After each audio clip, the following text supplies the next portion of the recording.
Atos dos Apóstolos capítulo 10. Na cidade de Cesareia havia um homem chamado Cornélio, que era comandante de um batalhão romano chamado Batalhão Italiano. Ele era um homem religioso, ele e todas as pessoas da sua casa adoravam a Deus. Cornélio ajudava muito os judeus pobres e orava sempre a Deus. Um dia, ali pelas 3 horas da tarde, Cornélio teve uma visão. Ele viu claramente um anjo de Deus, que chegou perto dele e disse: Cornélio. Ele ficou olhando para o anjo e, com muito medo, perguntou: O que é, Senhor? O anjo respondeu: Deus aceitou as suas orações e a ajuda que você tem dado aos pobres e ele não esqueceu você. Agora mande alguns homens até a cidade de Jope para buscarem o homem chamado Simão Pedro. Ele está hospedado na casa de outro Simão, um curtidor de couros que mora na beira do mar. Quando o anjo foi embora, Cornélio imediatamente chamou 2 empregados e um soldado que estava a seu serviço e que era um homem religioso. Cornélio contou a eles tudo o que havia acontecido e mandou que fossem a Jope. No dia seguinte, ao meio-dia, Pedro subiu ao terraço para orar. Enquanto isso, os homens vinham pelo caminho, já perto de Jope.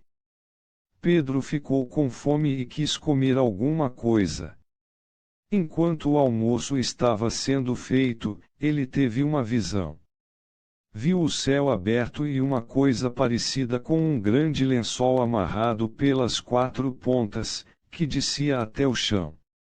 Dentro daquilo havia todos os tipos de animais de 4 patas, de animais que se arrastam pelo chão e de aves.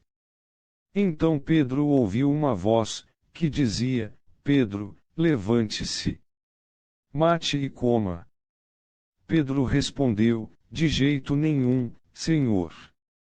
Eu nunca comi nenhuma coisa que a lei considera suja ou impura. A voz falou de novo com ele: Não chame de impuro aquilo que Deus purificou. Isso aconteceu 3 vezes. Em seguida a coisa que parecia um lençol foi levada de volta para o céu. Pedro começou a perguntar a si mesmo o que aquela visão queria dizer.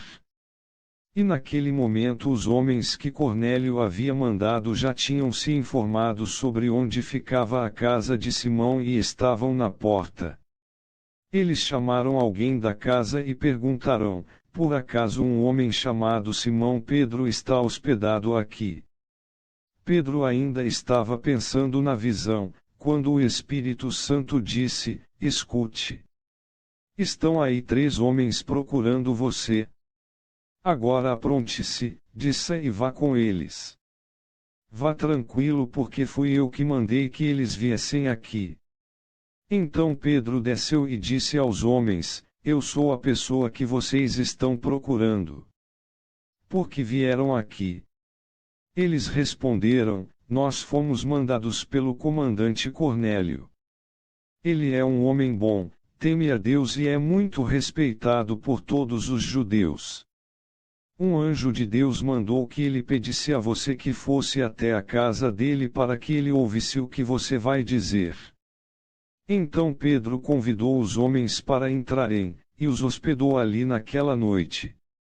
No dia seguinte Pedro se aprontou e foi com eles, e alguns irmãos que moravam em Jope também foram.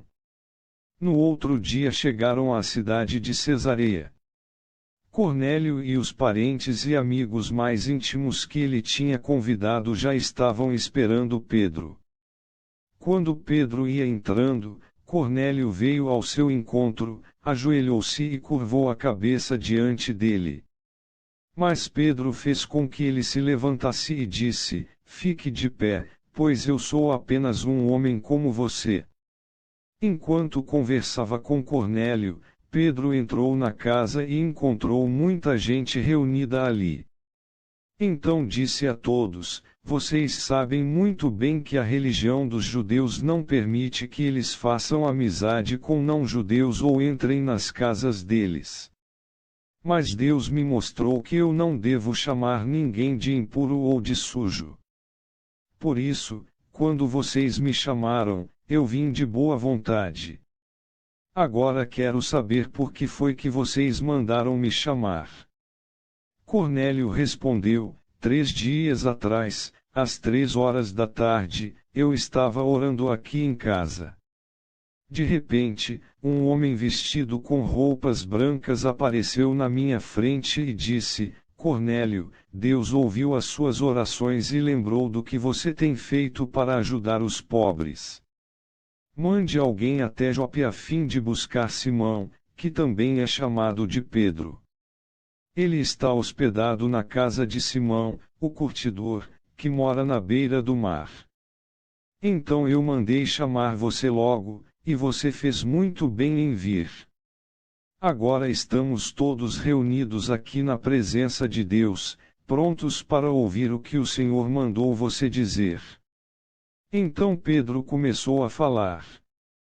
Ele disse: Agora eu sei que, de fato, Deus trata a todos de modo igual, pois ele aceita todos os que o temem e fazem o que é direito, seja qual for a sua raça. Vocês conhecem a mensagem que Deus mandou ao povo de Israel, anunciando a boa notícia de paz por meio de Jesus Cristo, que é o Senhor de todos. Vocês sabem o que aconteceu em toda a terra de Israel, começando na Galileia, depois que João pregou a sua mensagem a respeito do batismo. Sabem também como Deus derramou o Espírito Santo sobre Jesus de Nazaré e lhe deu poder. Jesus andou por toda parte fazendo o bem e curando todos os que eram dominados pelo diabo, porque Deus estava com ele. Nós somos testemunhas de tudo o que ele fez na terra de Israel, inclusive em Jerusalém. E depois o mataram, pregando-o numa cruz. Pedro continuou: Porém Deus ressuscitou Jesus no terceiro dia e também fez com que ele aparecesse a nós. Ele não foi visto por todo o povo, mas somente por nós, que somos as testemunhas que Deus já havia escolhido. Nós comemos e bebemos com ele depois que Deus o ressuscitou. Jesus nos mandou anunciar o Evangelho ao povo e testemunhar que ele foi posto por Deus como juiz dos vivos e dos mortos. Todos os profetas falaram a respeito de Jesus, dizendo que os que creem nele recebem, por meio dele, o perdão dos pecados. Quando Pedro ainda estava falando, o Espírito Santo desceu sobre todos os que estavam ouvindo a mensagem. Os judeus seguidores de Jesus que tinham vindo de Jope com Pedro ficaram admirados por Deus ter derramado o dom do Espírito Santo sobre os não-judeus. Pois eles ouviam os não-judeus falarem em línguas estranhas e louvarem a grandeza de Deus. Então Pedro disse: Estas pessoas receberam o Espírito Santo como nós também recebemos. Será que alguém vai proibir que sejam batizadas com água? Então mandou que aquelas pessoas fossem batizadas em nome de Jesus Cristo. E elas pediram a Pedro que ficasse ali alguns dias.